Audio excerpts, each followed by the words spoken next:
m'appelle Steven. Aujourd'hui, nous allons vous présenter avec les chroniqueurs un nouvel épisode de Web Radio dont la thématique est lutter contre le réchauffement climatique. Je vais donc passer la parole au premier chroniqueur, Louis, qui va nous présenter comment mieux gérer la consommation d'énergie.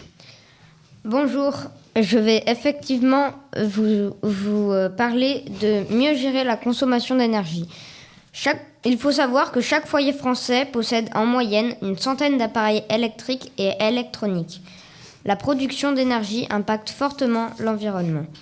Dans cette chronique, je vais vous présenter quelques solutions pour limiter la consommation d'énergie dans les habitations.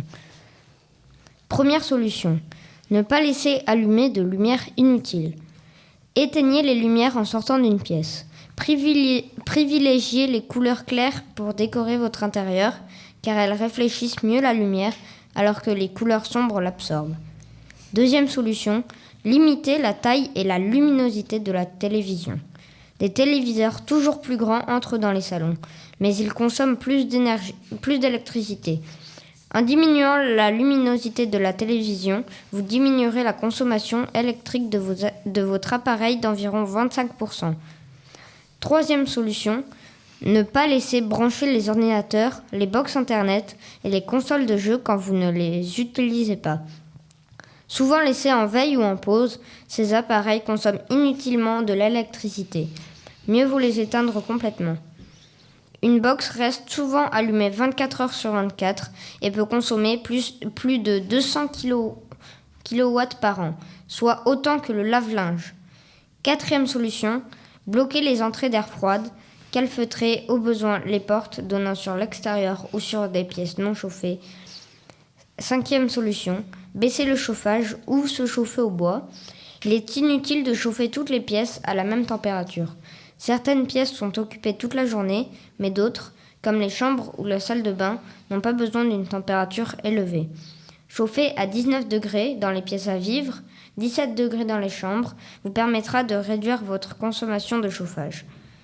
Sixième et dernière solution, isoler davantage son logement. Alors que le chauffage représente 66% de la consommation d'énergie des ménages, pour diminuer les besoins de chauffage tout en gagnant en confort, la solution est de vivre dans un logement bien isolé. J'espère que cette chronique vous aura plu et qu'elle vous aura aidé à baisser votre consommation d'énergie. Et merci à Cynthia et Lucas pour leur aide.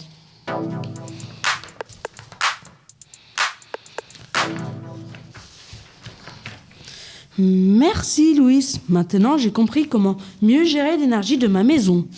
Je vais maintenant passer la parole à Nolan qui va nous expliquer ce que l'on doit faire avec nos déchets. Bonjour. Effectivement, je vais vous parler de comment mieux trier les déchets. Il faut savoir qu'un Français produit en moyenne 582 kg de déchets par an et cette production continue d'augmenter depuis 2015. Cela est dû au changement des modes de consommation et de production. Cette quantité croissante de déchets pose des problèmes de plus en plus difficiles à résoudre. Que ce soit au niveau des modes de traitement, des coûts de gestion pour les collectivités ou des dommages causés à l'environnement et à la santé humaine. La gestion des déchets englobe à la fois leur collecte, leur transport, les étapes de tri et de pré-traitement jusqu'à leur élimination ou leur valorisation. En France, c'est l'État qui détermine la prise en charge de tous les types de déchets. Pour réduire ces problèmes, deux solutions existent, le compostage et le recyclage. Les déchets à mettre dans le compost sont les fruits et légumes avariés. Certains peuvent être utilisés en compote ou purée. Les marcs de café et leurs filtres. Les sachets de thé et de tisane. Les coquilles d'œufs bien concassées. Les feuillages, les plantes et les tonds de pelouse ou gazon. Les déchets à mettre au recyclage sont les barils de lessive, les barquettes aluminium, les boîtes de conserve, les boîtes en carton, les bombes à aérosols, les briques alimentaires, les cahiers, les canettes et les capsules de café. J'espère que vous en avez appris plus sur comment mieux gérer les déchets et que ça vous a plu.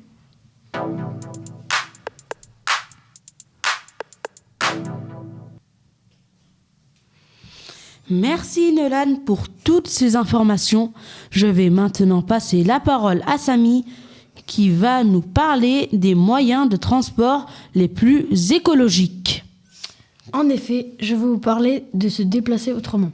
Aujourd'hui, les transports représentent en France 66% de la consommation de produits pétroliers à usage énergétique et sont responsables de 35% des émissions de dioxyde de carbone.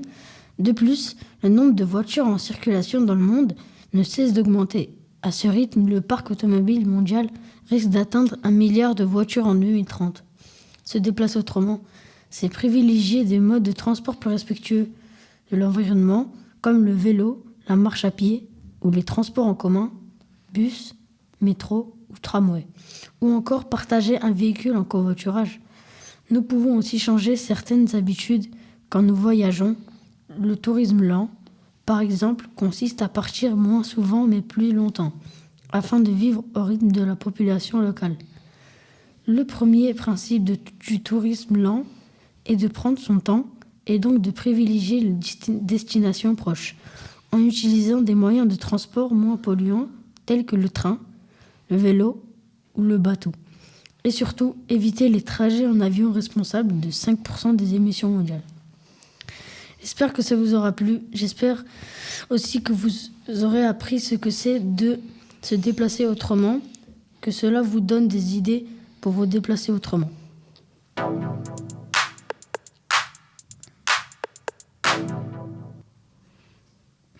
Merci Samy pour les informations. Je vais maintenant passer la parole à Lola qui va aborder la thématique changer sa manière de consommer. En effet, il est très important de changer nos manières de consommer pour notre bien-être et celui de la planète. La première étape importante à mettre en œuvre est de bannir tous les produits hyper transformés ou les plats préparés de son alimentation. Par exemple, les industriels ajoutent différentes huiles hydrogènes pour nous faire croire à des produits plus onctueux.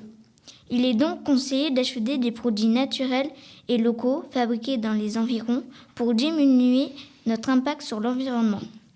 Fabriquer des objets demande d'utiliser des matériaux et beaucoup d'énergie.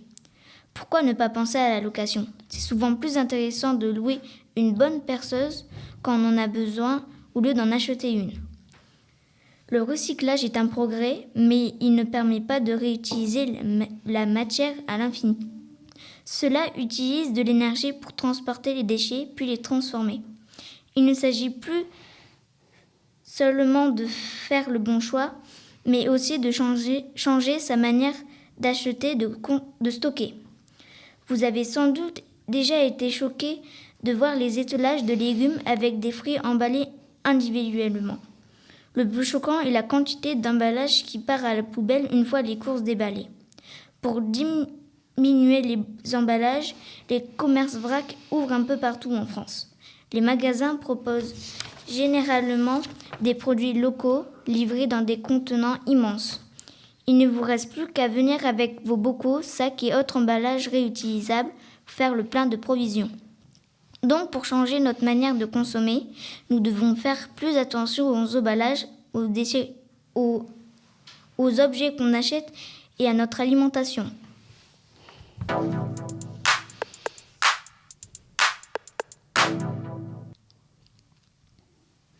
Merci Lola pour tout ce que tu nous as appris et merci à vous d'avoir écouté cet épisode de Web Radio. Nous savons maintenant comment mieux gérer la consommation d'énergie, comment recycler nos déchets et quel transport prendre pour respecter la planète. À bientôt dans une nouvelle émission